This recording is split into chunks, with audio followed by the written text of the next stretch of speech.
My ex-fiancée mocked, "Honestly, maybe it's better your mom's dead. She'd probably show up looking ridiculous." So, I put her in her place, canceled the wedding, exposed her scheme, but what I uncovered left everyone shocked. All right, Reddit. Figured I'd finally share this story because it's too wild not to. Thought I was settling down with the girl I'd been with since my early 20s. But let's just say the closer we got to the wedding, the more the mask started slipping. Things went from weird to completely unhinged, and I had to decide if I was going to roll over or stand my ground. I'll let you decide if I handled it the right way. So, quick backstory before I get roasted for being dumb. I, 26 male, was engaged to this girl I dated for a good while. Let's call her Susan. At first, she checked all the boxes. She was supportive, funny, good with people, and honestly made me feel like I had someone solid in my corner. When my mom was fighting cancer, Susan was already with me. I was 21 when my mom passed, and Susan sat with me through a lot of that. She came to the funeral, hugged me when I needed it, told me my mom would be proud. Back then I thought, damn, I really got lucky. Looking back now, that support was surface level. She played the part really well, like she knew what people expected a girlfriend to do in those moments, and she delivered. It fooled me. Anyway, fast forward years later. I proposed, she cried, posted the engagement ring on Instagram before I even finished putting it on her finger. Caption was something like, "Finally," with 20 emojis. Should have been a hint that this whole thing was going to be about optics, but at the time I brushed it off as her being excited. Wedding planning started and she took over. I didn't fight it. Figured if she wanted to handle flowers and colors, fine. At first it seemed like she was just organized, type A, whatever. But after a while I realized she wasn't just planning. She was curating. Guest list, outfits, everything had to fit her picture-perfect idea. If something didn't fit the vibe, it was a problem. Now, to be fair, she wasn't terrible all the time. She could be sweet, and she had moments where she was fun to be around. We had good times. Trips, lazy weekends, inside jokes, stuff that made it feel worth it. That's why I stayed. But every once in a while, she'd let something slip that gave me pause. Like we'd be at a restaurant, and if the server was slow, she'd get snappy. Not full-on tantrum, but that passive-aggressive tone people use when they think they're more important than they are. Or we'd be scrolling old photos of my family, and if my mom was in one wearing something outdated, she'd say, "She probably would have worn something like that to our wedding." She'd laugh like it was a joke, but it never sat right with me. At the time, I didn't read too deep into it. Everyone makes dumb comments, right? But I filed it away. I'm not the type to ignore red flags. I wasn't blind, just not convinced it was enough to blow everything up. Friends notice things too. One of my buddies told me, "Man, she's always performing. Like she's playing to the crowd." I defended her, because that's what you do when you're engaged and trying to see the best in someone. Yeah, stupid, I know you don't have to tell me. By the time we were in the thick of wedding prep, I was already seeing a side of her that made me uneasy. She was obsessed with appearances, like the photos mattered more than the people in them. She fought me on inviting one of my college friends because she thought he'd bring down the mood. Meanwhile, she had coworkers on the list she barely liked, but apparently they had to be there. And when it came to my mom, I could tell she didn't get it. I told her from day one I was mentioning my mom in my rehearsal dinner toast. That wasn't negotiable. My mom never got to see me as an adult, never saw me about to start this next part of life. To me, leaving her out would have been disrespectful.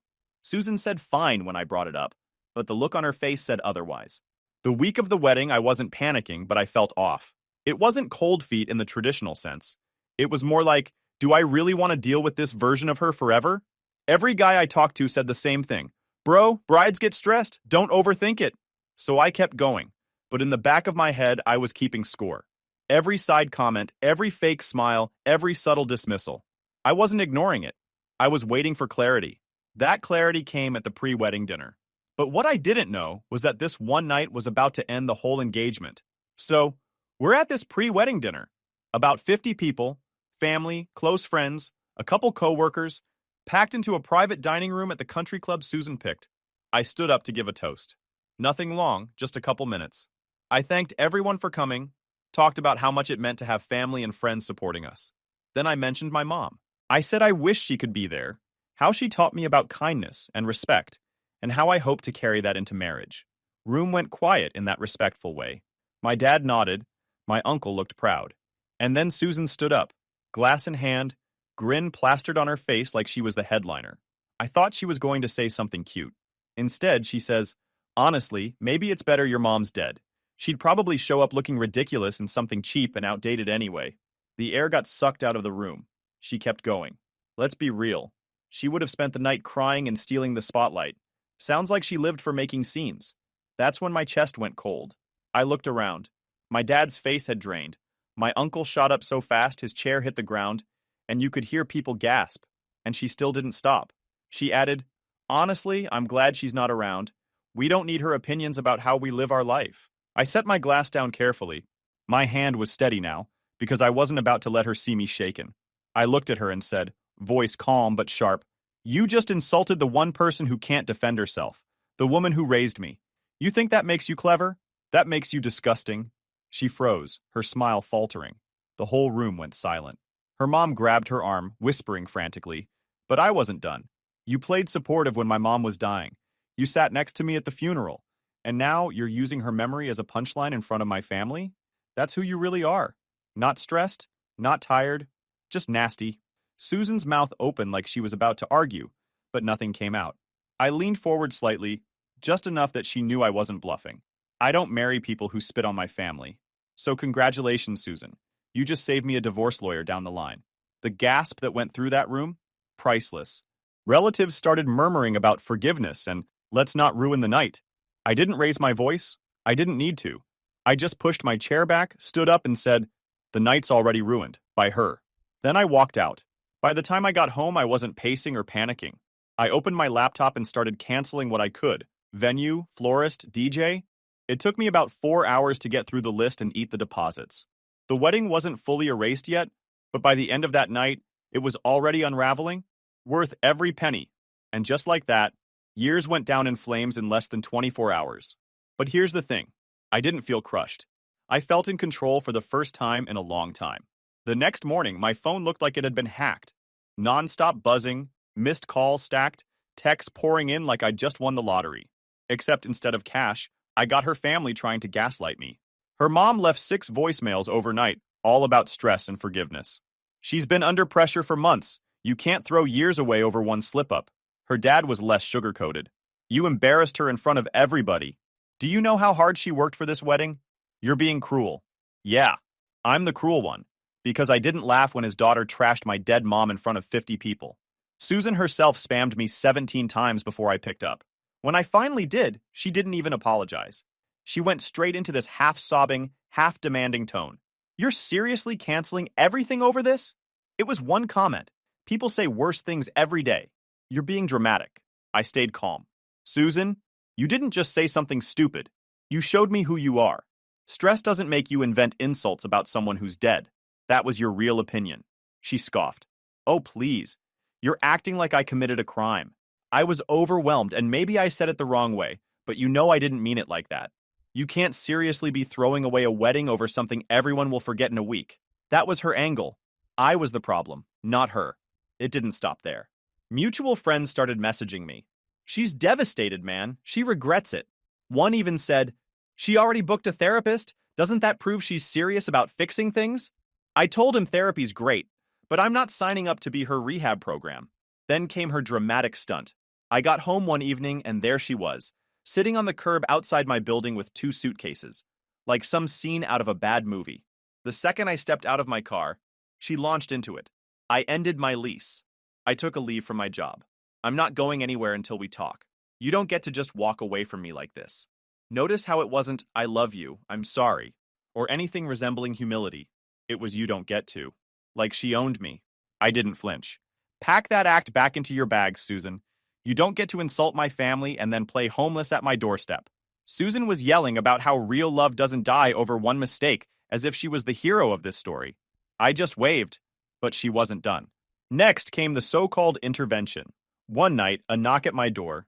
I opened it to find her mom, and her sister lined up like they were serving me papers. Her mom went first, rambling about stress and pressure and how forgiveness was the mature thing to do. Her sister chimed in with the usual, everyone says awful things under pressure, holding it against her forever isn't fair. Susan? She didn't even bother pretending to be humble. She sat there with her arms crossed, chin up, like she was at a board meeting. When she finally opened her mouth, it wasn't an apology. Look, I know it came out wrong, But you need to stop acting like I'm some monster. You know how much I've done for you. I supported you when your mom died. I built this relationship with you. And you're going to throw it all away because I said something that didn't sound nice? I laughed. Didn't sound nice? Susan, you mocked my dead mother in front of 50 people. That's not bad wording. That's cruelty. She rolled her eyes. You're twisting it. I was joking. Everyone jokes. You can't hold me hostage over one comment forever. That's when I leaned forward. So let me get this straight. The real you thinks my mom was a burden, but the fake you pretended to care for 3 years? Which version of you am I supposed to marry? Her face went red. Her mom started sputtering excuses, but I cut her off. No more speeches, no more campaigns. She said what she said. That's who she is. And I don't marry people like that. Then I pointed at the door. Get out. They shuffled out, her mom furious, her sister embarrassed. And Susan? She looked stunned. Not guilty, not heartbroken. Just stunned that someone actually told her no. And that's when it clicked. She wasn't trying to win me back. She was trying to win. To prove she still had control. This wasn't love. It was entitlement dressed up as forgiveness. And I knew right then, this circus wasn't over. After that little intervention circus, I figured maybe, just maybe, she'd finally get it. I made it clear we were done. I threw her words back at her. I kicked her and her family out of my apartment. That should have been the end, right? Wrong. A few days later, I walked outside my building in the morning and stopped dead. Right there in the dirt patch by the sidewalk, where nothing ever grew, someone had landscaped. Flowers in neat circles, and in the middle, one of those engraved Etsy-style river stones. It had my mom's name on it, the dates, and the words, forever remembered, forever loved. The neighbor even told me she saw Susan out there at dawn, planting the whole thing like it was a stage set. I didn't need Sherlock Holmes to figure out who did it. Yep, Susan. I stood there staring at this fake memorial, and couldn't decide if I was more disturbed or impressed at the level of manipulation. This wasn't honoring my mom. This was a stage prop. A giant, look how much I care sign, designed to reel me back in. And the kicker? This was the same woman who, less than 2 weeks earlier, laughed and said she was glad my mom wasn't alive to ruin the wedding. I took out my phone, snapped about 20 photos from every angle, and texted them to her family in a group message. Tell her if she pulls this stunt again, I'll be filing a harassment report. This isn't love. This is sick. Then I dug up the whole thing. Flowers, stone, all of it. Tossed it straight into the dumpster out back, because I wasn't about to let her use my mom as a pawn in her pity campaign.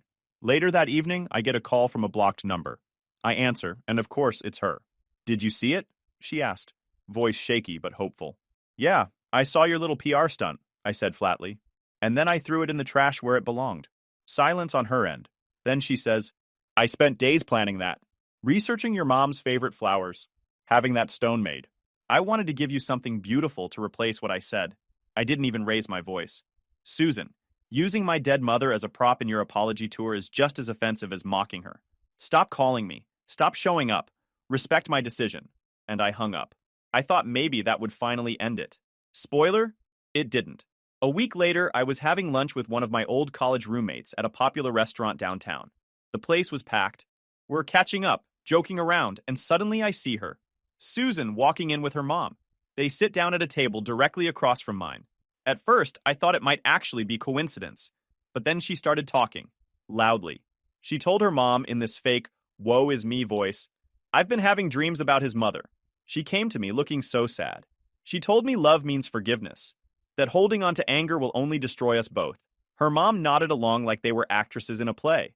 Susan raised her voice so half the restaurant could hear. She said she's disappointed he's throwing away happiness over pride. I just sat there, fork in hand, watching this performance. My roommate leaned over and whispered, Dude, is this really happening? Oh yeah, I muttered. She's putting words in my dead mom's mouth now. People at nearby tables started watching, some giving Susan these sympathetic looks. One woman even walked over and touched her arm, saying, Sweetheart, I'm so sorry. That must be hard. Susan sniffled on cue, like she'd rehearsed. That was it. I wasn't about to let her rewrite history in front of strangers. I stood up, walked over to her table, and sat down across from her uninvited. Every eye in the place was on us. Let's clear this up, I said loudly enough for the nosy tables to hear.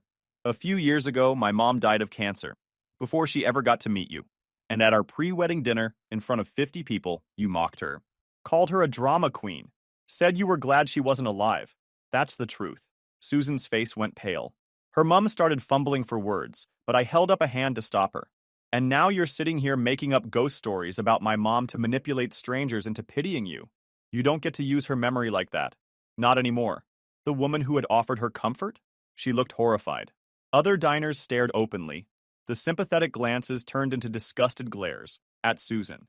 I stood up, tossed cash on my table for my meal, and said one final thing. If I see either of you again, anywhere, I'll be contacting a lawyer for harassment. Stay out of my life. Then I walked out, cool and steady. My roommate hustled to catch up, muttering, I've never seen anything like that. That was insane. I shrugged. That's not insane. That's her. For a couple days, things actually went quiet. No calls, no random appearances. I thought maybe she was finally humiliated enough to crawl back into whatever fantasy world she lives in. But the peace didn't last. One morning, I came out to my car and found a business card tucked under the windshield wiper. That's when I realized she wasn't giving up. She was escalating. The card under my windshield wasn't handwritten or cute, just plain professional. Mark's Investigations. Licensed PI. No note, no call me, just wedged under the wiper like a receipt. I knew immediately it was tied back to Susan. This had her family's fingerprints all over it. I could have ignored it, could have thrown it in the trash and walked away. But I don't like mysteries hanging over my head. If her family was dragging investigators into this breakup, I wanted answers. So I called. Mark's Investigations, the man answered, clipped and steady, like he'd been doing this longer than I'd been alive. I found your card on my car. I'm assuming this is connected to Susan Evans. A pause. Then a sigh. Yeah, you're her ex-fiancée, right? Correct. So why do I have your card on my windshield? He hesitated, then chuckled. Because you should know the truth. Look, I don't usually cross lines like this, but this one felt wrong. I leaned back in my seat. Go on. Her family hired me, he said. They wanted me to dig up dirt on you. Anything. Financial issues, criminal record, old skeletons. Their plan was to use it as leverage to convince you to reconcile. Some families want photos of affairs. Yours wanted character assassination. I laughed. Not because it was funny, but because of how desperate it was. So what did you find? Nothing, he said flatly. You're boring in the best way. So why the card? I asked. Because while I was digging on you, I found something about her. And I've been in this line of work long enough to know when a pattern's dangerous. I sat forward. Tell me. He cleared his throat. 2 years before you, Susan was engaged to another guy. Same setup. Young, good-looking, family-oriented. It ended because at a family dinner, she made cruel comments about his younger brother. The brother had a disability, in a wheelchair, with limited speech. Susan suggested he'd be better off in a facility because his presence made family events uncomfortable. She said it like she was discussing wallpaper. The silence on my end lasted long enough for him to keep going. The family was stunned. She smiled while saying it. That's what multiple people told me. Her fiancé tried to forgive her. Her parents ran the same script they're running on you. Stress, pressure, words taken out of context. She played the remorse card. But eventually, the guy woke up and walked. That engagement was done. Quiet, no drama, just over. He's married now to someone else. My grip tightened on the steering wheel. And you verified this? I spoke to 3 separate relatives who were present. I also saw screenshots of a text she sent after the dinner. Her words were, "It's not my fault people can't handle honesty." Sound familiar? It sounded exactly like her. And it wasn't just that one incident, he added. There were smaller ones. A coworker she mocked for wearing a memorial bracelet. A bridesmaid chat where she complained the bride's grandma should sit further back, so the photos looked balanced. Always the same theme. People are props. If they don't fit her picture, they're disposable. I let out a low whistle. So I wasn't her first target, just her next one. Exactly. Look, I don't give advice. I report facts. But I've seen enough of her kind to recognize the playbook. This isn't stress. It isn't nerves. It's entitlement with no off switch. And the second you let her back in, she'll run the cycle again. We wrapped the call. He said he'd forward me a copy of what he'd already given her family, redacted where necessary. Later that night, it hit my inbox. Clean, professional, airtight. No gossip, no bias. Just receipts. I read it cover to cover. There it was. Her ex's aunt describing the dinner. The cousin confirming how she smirked while saying it. The text thread where she doubled down, "Everyone's mad because I said what they were all thinking." Even the bridesmaid group chat, where she reduced an old woman to a photo obstacle. It was her voice on every page. The same voice I heard at my own dinner when she mocked my mom. I forwarded the report to her parents and sister that night. Subject line, you wanted the truth. In the body, I kept it short. Your daughter has a pattern of cruelty you've been covering for. This isn't stress. This isn't a one-time slip. It's who she is. Leave me alone. Any further contact will be treated as harassment. I hit send. Closed the laptop. Sat back. For the first time since this mess started, I felt like the game was over. Not in the sense that she'd magically stop, but in the sense that I wasn't playing defense anymore. The next morning was telling. My phone was quiet. Just silence. The only noise came hours later. 2 texts. Her mom, this is out of context. Her dad, lawyers? Really? I didn't respond.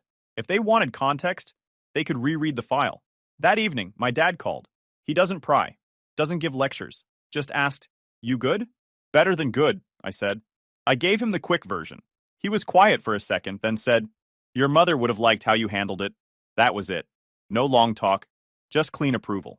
I spent the rest of the night clearing my head at the gym. Pushed weight until my arms shook. Every rep felt like unloading baggage I never should have carried. When I got home, I saw one last text from an unknown number.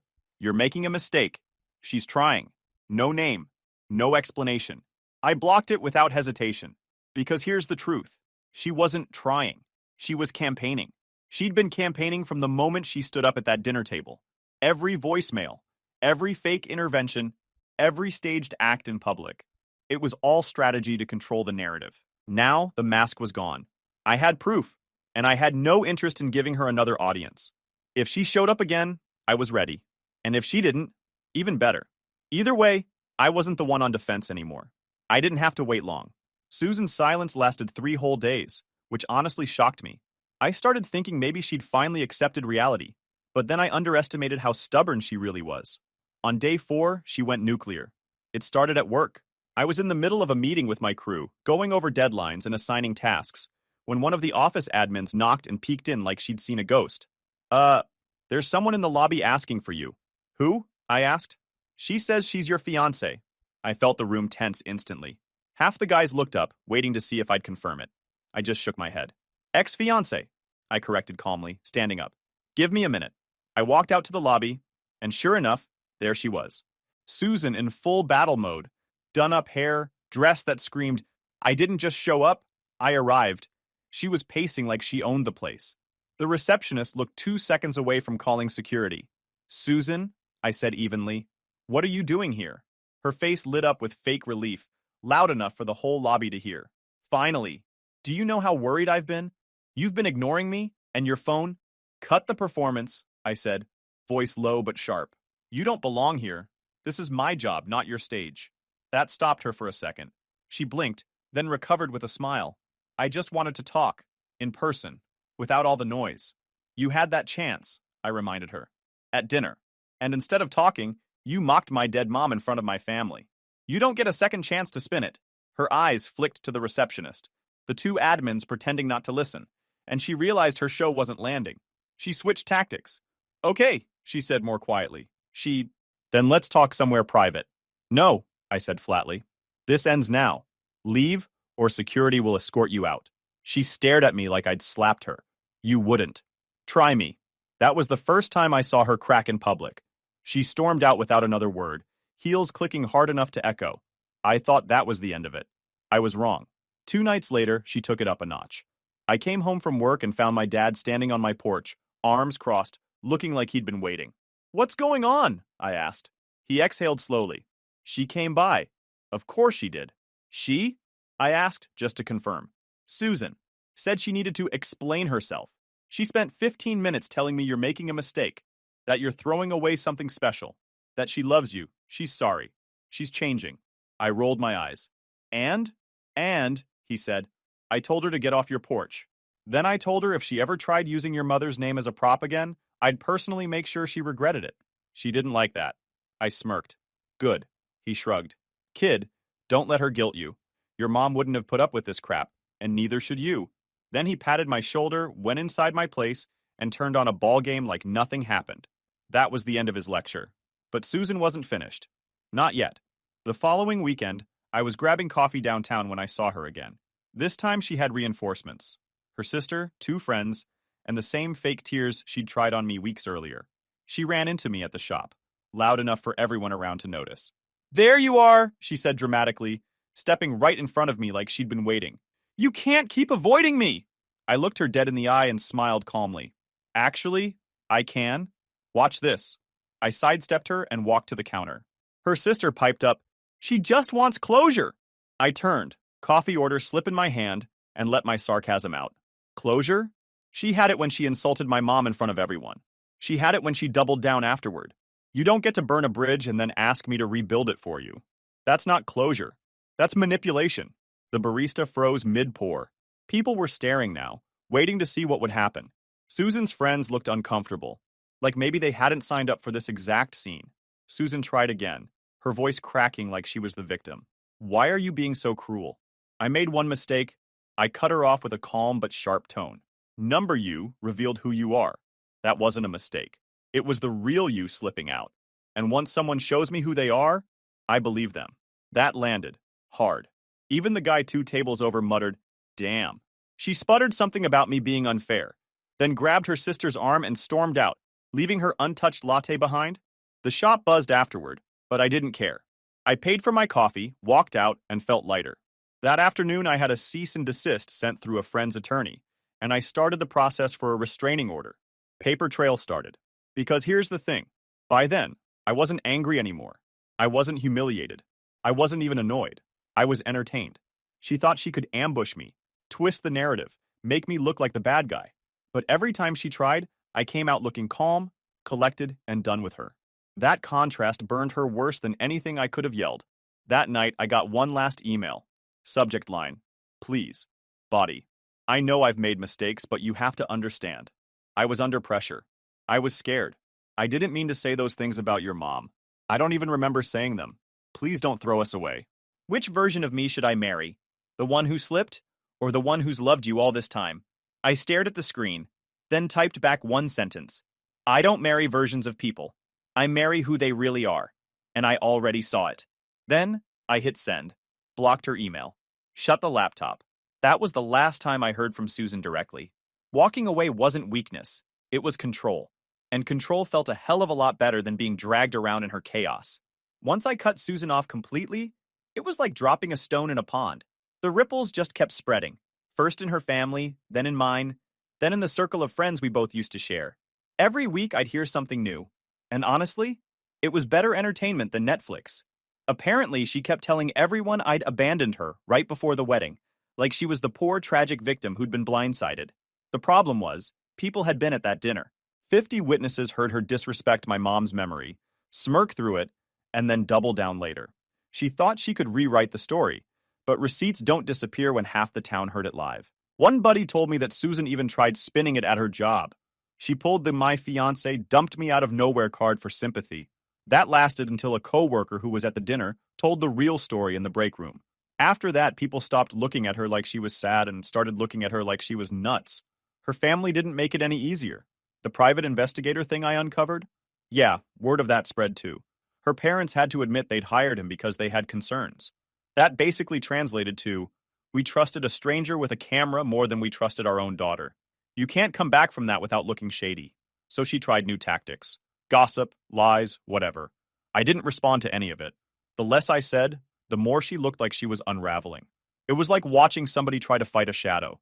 The harder she swung, the more ridiculous she looked.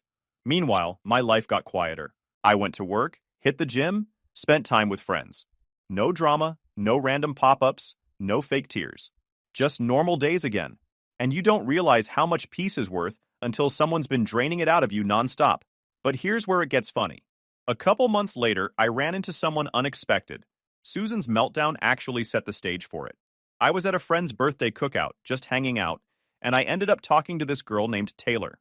She wasn't part of our circle originally. She was a friend of a friend who came along. Totally different vibe than Susan. Down to earth, sarcastic, quick wit. She joked about how I looked like I'd survived a reality TV breakup after someone filled her in on the Susan story. I laughed and said, "Nah, reality TV has better writing."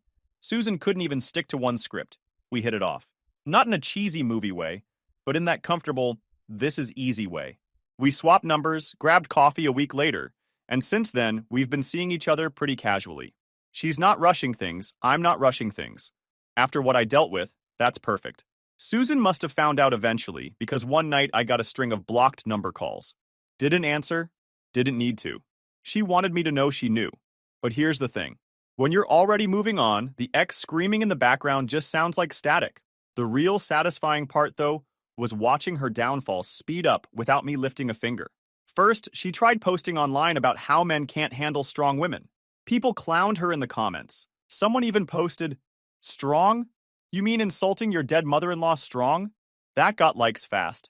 By the 6-month mark, I heard she'd been through 2 short relationships that both ended the same way. Guys figuring out she was more drama than she was worth.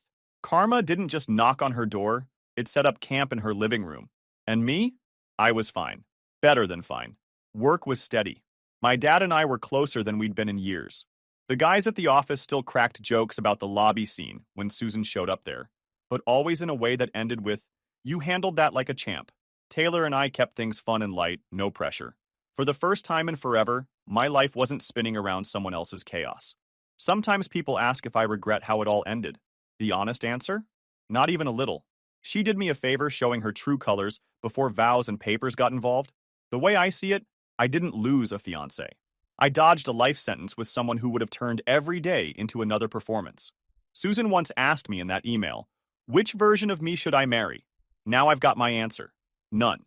Because the real version already showed up, loud and clear, and I don't marry masks. That's the part that still makes me laugh. She thought she was the one holding the cards. She thought she was testing me, seeing how much I'd bend. But she never realized. I wasn't bending. I was watching, taking notes. And when the time came, I didn't explode or beg or plead. I just shut the door. Calm, final. And she hated that more than anything. So yeah, if you're wondering how it ended, Susan's reputation tanked, her family stopped covering for her, and she's somewhere out there still trying to spin the story. Meanwhile, I'm here, living quiet, dating someone new, laughing more than I have in years. Sometimes winning doesn't look like fireworks. Sometimes it looks like peace. And peace is a hell of a lot louder than her drama ever was.